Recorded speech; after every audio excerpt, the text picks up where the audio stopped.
Tony, what did you see out of the colors tonight? The off-speed pitch, we thought we weren't seeing it real well. He mixed in and out, commanded it, especially backdoor to lefties. Did a real nice job with that and was effective mixing his fastball and his changeup in when he needed to for effect. We were late on that. We were sitting on the off-speed pitch, just had a hard time squaring it up.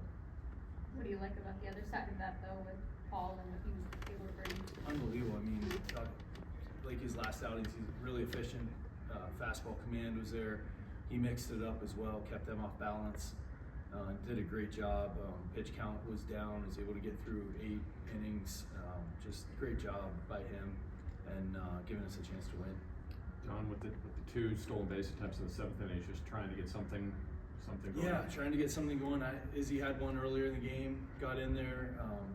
Nick got caught, and Cruzy, just being aggressive, and so fast he slid past the bag a little bit and got tagged out, but he was safe in that moment. Just trying to, get aggressive and create some momentum on offense and try to create some runs.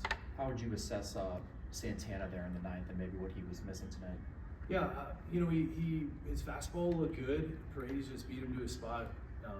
Fastball kind of looked from the dugout. I didn't get to see the replay, but it looked kind of up and away a little bit. And he beat him to it and pulled it and put a good swing on it.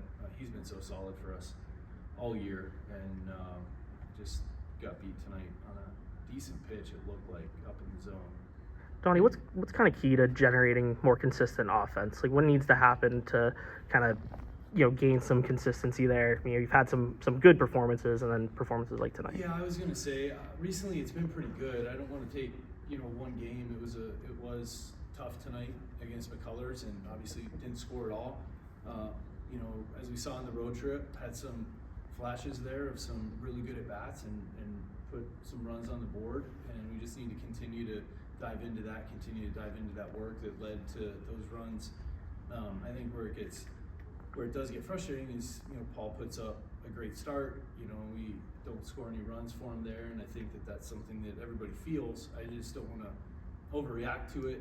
Yes, it's a big deal, we need to be better, but we did a really good job on the road trip and finding ways to piece some together and score some runs and get back to doing that tomorrow. Tom, because it's happened a couple of times, you worry that hitters start to press, like, hey, we've got to get Paul a run?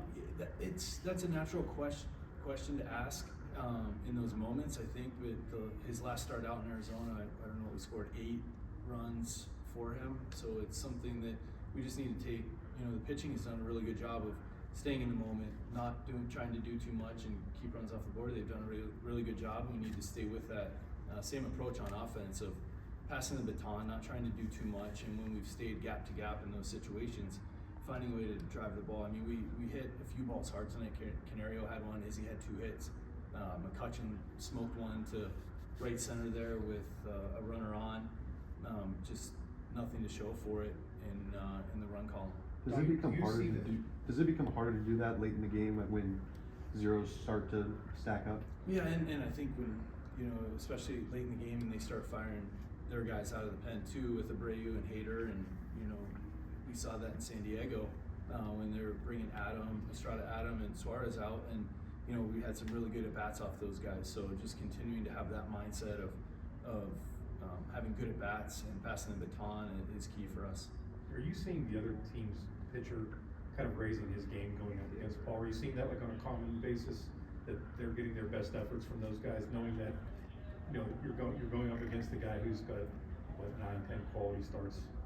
Yeah, it's hard to say because these guys are so competitive every single night, and I know for our guys, I'm not sure how much our starting pitchers look at the other guy. They're just going out there and they've done a fantastic job of keeping us in games and giving us a chance to win, and I think that's the mindset that, at least for us, our guys going out there have displayed, and look forward to that continuing. After the homer from Paul ended up striking out 4 of 5, did it seem like, was that a little bit of pitching angry from him? I don't know if it was or not, but he just, the way that he dominated the zone tonight, got ahead of guys. I mean, I think he was multiple innings, 11 and under 11 pitches, up to 16 and 1, just really efficient, really good, pounded the zone with his fastball, and mixed in his off speed. He's really good tonight. What was appealing in the bottom of the ninth, pinch hitting fan for Horwitz? Well, that's a tough matchup for Spence, and felt Tommy's history against Hader. He's seen him a lot, and like the at bat, he honestly had a really good at bat against a really good closer. Ended up striking out, fouled off some good pitches, had a long at bat, and we just liked the matchup there with Tommy. What did you see from Nicky G his first game back? Really good. He got the base hit on the swing bunt, hit a ball hard that Altuve made a good play. Was very active on defense, almost made a really good play there on Pena in the ninth. Really thought he did well. How about Kyle coming in with a guy on, getting 2 pitches to it? I thought that would be good to see. Really good, yeah. Throwing his stuff looked good. Like you said, 2 pitches, but stuff looked good, and liked the way he competed.